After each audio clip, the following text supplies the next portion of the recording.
How to fix Apex Legends crashing and not launching issue. 1. Verify the integrity of game files.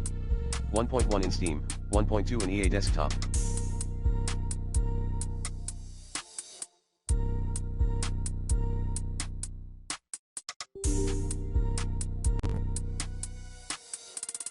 .3 Epic Launcher.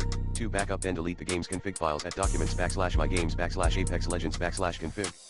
3. Play the game in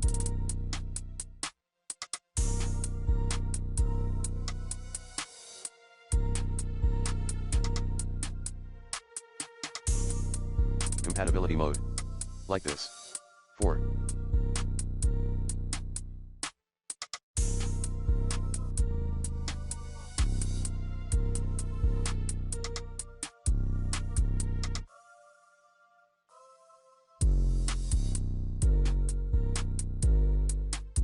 Update your graphics driver using the recommended Avast driver updater in this video guide. 5.